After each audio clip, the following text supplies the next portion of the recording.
వైఎస్ఆర్సీపీ ప్రభుత్వం సర్పంచుల ప్రజాస్వామ్య హక్కులను కాలరాస్తుందని మాజీ మంత్రి టీడీపీ రాష్ట్ర ఉపాధ్యక్షుడు గొల్లపల్లి సూర్యారావు విమర్శించారు.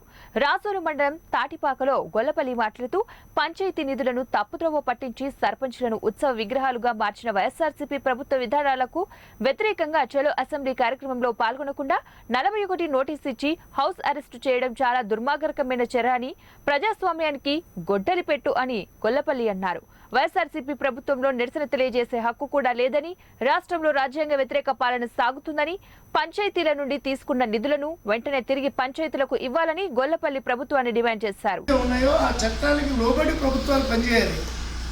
ఆ చట్టాలకు లోబడి స్థానిక సంస్థల నిధులు వాళ్ళకి ఇవ్వాలి. మరి ఇవ్వకుండా మీరు ఎగిరి పెట్టేసుకుంటే వాళ్ళు ప్రజలకు జవాబుదారీ కదా. వాళ్ళు ఈ 3 సంవత్సరాలు అయింది సుమారు సర్పంచులు వచ్చి ఇప్పుడు ఒక గ్రామంలో ఒక కార్యక్రమం లేదు, ఒక అభివృద్ధి లేదు. పంపించి మాలాంటి వాళ్ళు కూడా, నేను కూడా స్థానిక సంస్థ నుంచి సమితి అధ్యక్షుడిగా రాజకీయాల్లోకి వచ్చినటువంటి వ్యక్తిని. మేము కూడా వెళ్తామనే ఉద్దేశంతో వాళ్ళకి వద్దితే పోలీసులు వచ్చిన చేత సంతకాలు పెట్టించుకుని నన్ను కూడా నిర్బంధించడం అనేది ఇది ప్రజాస్వామ్యానికి ఇది మంచిది కాదు. ప్రజాస్వామ్యంలో పాలకులుగా ఉన్నటువంటి అట్లా కేంద్ర ప్రభుత్వం అయినా రాష్ట్ర ప్రభుత్వాలు అయినా ఇది వీళ్ళని రెస్పెక్ట్ చేయాలి. మీరు వచ్చేటప్పుడు చేసే ప్రతి ఆ గౌరవ మర్యాదలన్నీ స్థానిక సంస్థలు చూస్తాయి. కేంద్ర మంత్రులు వచ్చినా, కేంద్ర ప్రభుత్వం వచ్చినా, రాష్ట్ర ప్రభుత్వ అధికారులు వచ్చినా, ముఖ్యమంత్రి వచ్చినా, మంత్రులు వచ్చినా, అధికారులు వచ్చినా వాళ్ళందరికీ కావాల్సిన సమస్త సౌకర్యాలు ఏర్పాటు చేసేవి స్థానిక సంస్థలు.